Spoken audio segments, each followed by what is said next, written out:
మీ car EMI కట్టలేకపోతున్నారా? మీ car EMI మేము కడతాం. ఈ నెంబర్కి కాల్ చేయండి. హలో నమస్తే, వెల్కమ్ టు సుమన్ టీవీ. నేను కీర్తి. ప్రస్తుతం మనతో క్రిప్టో కాయిన్ అనలిస్ట్ అండ్ మనకి పైనియర్ అయిన మహేష్ గారు ఉన్నారు. వీరితో ఈరోజు కొన్ని విషయాలు మనం డిస్కస్ చేద్దాం. నమస్తే అండి. నమస్తే మేడం.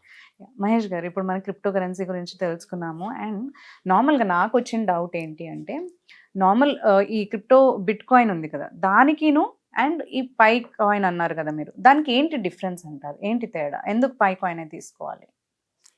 యాక్చువల్గా అండి, బిట్ కాయిన్ అనేది జస్ట్ ట్రేడింగ్ చేసుకోవడానికి మాత్రమే పనిచేస్తుంది. బిట్ కాయిన్ అది యూటిలిటీస్లో ఎక్కడ కూడా దానికి ఎకో సిస్టమ్ లేదు. కరెక్ట్. ఆఫ్లైన్లో కాదు, ఆన్లైన్లో కూడా ఎక్కడా లేదు. పై కాయిన్ అనేది వరల్డ్ వైడ్గా approx 100 million plus users present mining చేస్తున్నారు. Mining, okay. బిట్ కాయిన్ చూసుకుంటే దాని హోల్డర్స్ అంటే యూజర్స్ 30 lakhs పీపుల్ కూడా లేరు, 3 million పీపుల్ కూడా లేరు. బిట్ కాయిన్ అనేది 2009లో లాంచ్ అయింది మేడం. అప్పటి నుంచి పెద్ద పెద్ద హార్డ్ డిస్కుల్లో, రూమ్స్లో, వాల్కానోలో ఉన్న ఎనర్జీ ఏదైతే ఉందో దాంతో తయారు చేసిన మిషన్స్తో మైనింగ్ చేస్తూ ఉంటారనమాట.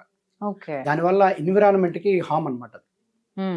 ఫర్ ద ఫస్ట్ టైం ఎక్కడ ఎన్విరాన్మెంట్కి హామ్ లేకుండా గ్రైండరీగా మన మొబైల్లో జస్ట్ 24 hours ఒకసారి ఎన్లైటింగ్ బటన్ మీద క్లిక్ చేసినట్టయితే కాయిన్ మైనింగ్ అవుద్ది.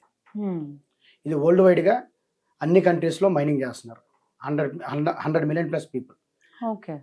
ఎకో సిస్టమ్ అని చెప్పాక మేడం, ఎకో సిస్టమ్ అనేది బిట్ కాయిన్కి బిల్డ్ అవ్వాలి.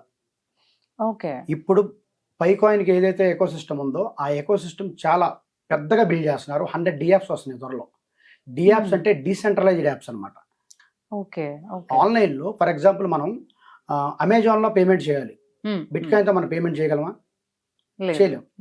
పైతో పేమెంట్ వస్తుంది, సపరేట్ బటన్ ఉంది, దానికి సపరేట్ డొమైన్ కూడా రెడీ చేసి పెట్టారు 2019లో. ఓకే. మీరు whois.com అనే వెబ్సైట్లోకి వెళ్ళి మీరు సెర్చ్ చేసినట్టయితే amazonpay.com అని కొట్టండి. whois.comలో మీకు ఖచ్చితంగా మన పేరు మీద పై నెట్వర్క్ మీద రిజిస్ట్రేషన్ ఒక డొమైన్ నేమ్ అక్కడ ఉంటుంది. అమెజాన్ ఏదైతే డొమైన్ ఉందో ఆ రిజిస్టర్ ఎవరైతే ఉన్నారో సేమ్ ఇదే డొమైన్ రిజిస్ట్రేషన్ చేశారు. అది కూడా 2019లో యాప్ లాంచ్ చేసే ముందు 2019లో యాప్ March 14th లాంచ్ చేశారు, పైడే రోజు. ఓకేనా? దానికి 2 నెలల ముందే ఈ డొమైన్ అనేది రిజిస్ట్రేషన్ చేయడం జరిగింది. త్వరలో అమెజాన్లో కూడా మనం పైతో పేమెంట్ చేయొచ్చు. అలాగే చైనాకి చెందిన బిజినెస్ మ్యాన్ ఎవరైతే ఉన్నారో జాక్మా అనే వ్యక్తి అందరికి తెలుసు. అతను వెబ్సైట్ పేరు వచ్చేసి, యాప్ పేరు alibaba.com. It's a e-commerce website and app. Okay, అవును. దాంట్లో కూడా త్వరలో ఇంటిగ్రేట్ చేయబోతున్నారు మన పైన. ఓకే. అలాగా రేపు ఫ్లిప్కార్ట్లో వస్తుంది, రకరకాల కంట్రీలో రకరకాల ఈ-కామర్స్ యాప్స్ ఉన్నాయి, ప్రతి దాంట్లో ఇంటిగ్రేట్ చేస్తారు. అలాగే బిట్ కాయిన్కి లేదు అలాగా ఎకో సిస్టమ్ అనేది. రాబోయే కాలంలో కూడా లేదంటారా? లేదండి, బిట్ కాయిన్కి లేదండి. ఎందుకు లేదంటే సప్లై ఎక్కువ మంది దగ్గర ఉండదు, దాని ప్రైస్ పెంచేశారు వేల్స్.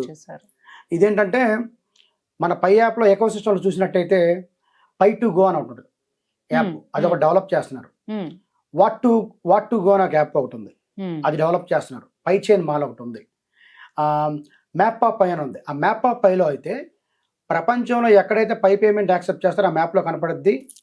రూట్ మ్యాప్ తీసుకుని నావిగేషన్ తీసుకుని మనం వెళ్ళిపోవచ్చు అక్కడికి. ఓకే. రీసెంట్గా పైకోర్ టీం దాన్ని వెరిఫై కూడా చేసింది. ఓకే. అలాగే రకరకాల యాప్స్, అంటే మీరు బెంజ్ కార్ కొనుక్కుంటారా, లేకపోతే మామూలుగా గుండు సూది కొనుక్కుంటారా, మీరు ఏం కొనుక్కోవాలన్నా సరే, హోటల్స్ రెస్టారెంట్స్ ఇప్పుడు స్విగ్గీలో ఉన్న యాప్స్ ఏవైతే ఉన్నాయో అలాంటి యాప్స్, అలాగా 100 DApps అనేది రెడీ చేయడం జరుగుతుంది. ఫ్లైట్ టికెట్స్, హోటల్లో రూమ్స్ బుక్ చేసుకోవడం కానీ ప్రతిదీ పైతోనే పేమెంట్ ఆ DApps ద్వారా రాబోతున్నాయి. అలాగా బిట్ కాయిన్కి లేదనమాట. Just whales. ఇప్పుడు ఎవరైతే బ్లాక్ రాక్ కంపెనీ వాళ్ళు ఉన్న, బ్లాక్ రాక్ కంపెనీ అంటే అన్ని కంపెనీలకి డాడీ అది.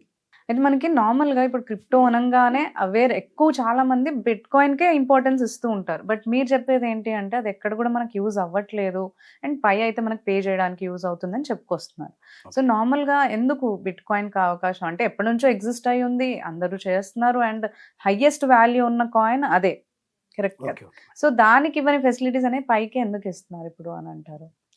యాక్చువల్గా అయితే అది బ్లాక్ చైన్ అనే డీసెంట్రలైజ్డ్ ప్రాజెక్ట్ అండి. అది సప్లై చేసి వదిలేశారు. సతోషి నకమోటో వ్యక్తి ఎవరైతే ఉన్నారో, జపాన్ అని, అతను ఆరిజిన్ వచ్చేసి జపాన్ అని చెప్తా ఉంటారు. అది సెట్ చేసి వదిలేశారు.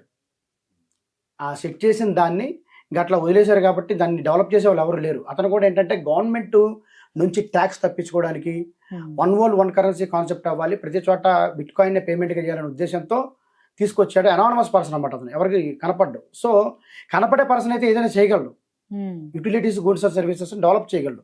కనపడే పర్సన్ ఎలా చేస్తారు? మొన్న రీసెంట్గా హెచ్బిఓలో ఒక డాక్యుమెంటరీ చేశారు. బిట్ కాయిన్ కనిపెట్టింది ఇతనే అని చెప్పి ఒక అతను చూపించారు. అతని పేరు వచ్చేసి పీటర్ టాడ్. ఓకే, మీరు ట్విట్టర్ హ్యాండిల్లోకి వెళ్ళి చూసినట్టయితే పీటర్ టాడ్ అని ఉంటుంది. ఇతనే అని చెప్పేసి హెచ్బిఓ డాక్యుమెంటరీ చేశారు. కరెక్ట్. దీని మీద ఇతను ఎవరంటే పైకోర్ టీంలో one of the team member. Okay, అంటే ఎవరైతే పైని క్రియేట్ చేశారో నికోలస్ కొకాలిస్ గారు, వాళ్ళ దగ్గర వాళ్ళ టీంలో పనిచేస్తున్న ఒక వ్యక్తి. ఇతను చేశానని చెప్తున్నారు, మీరు నమ్ముతారా?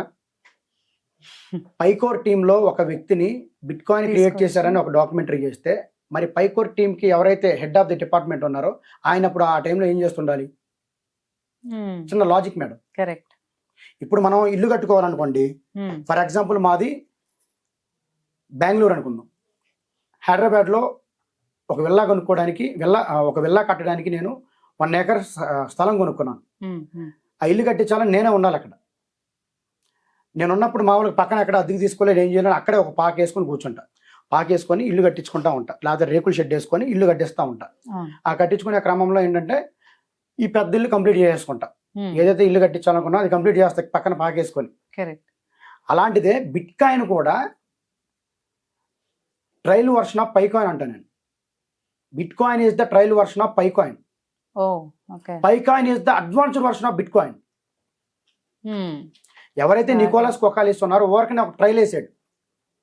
నికోలస్ కొకాలిస్ ఎవరంటే పై క్రియేటర్. పై క్రియేటర్ ఇంకోళ్ళు కూడా ఉన్నారండి, చెంగ్ డియోఫాన్, సార్ వాళ్ళ మిస్సెస్.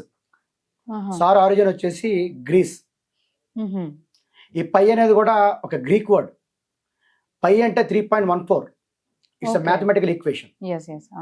అందుకే దాని 2019లో దాన్ని లాంచ్ చేశారు. అది March 14th. మార్చ్ అంటే 3, థర్డ్ మంత్.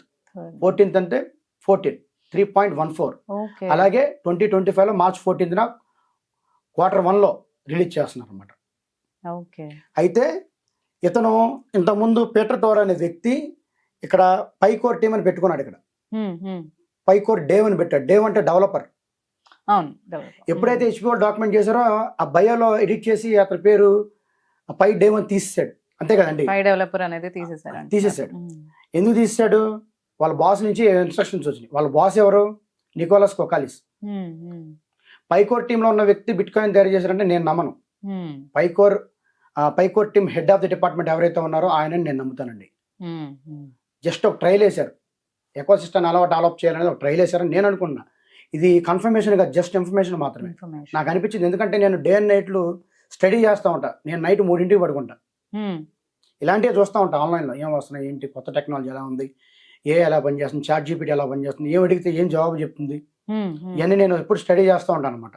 ఓకే అండి, థ్యాంక్ యూ మేడం.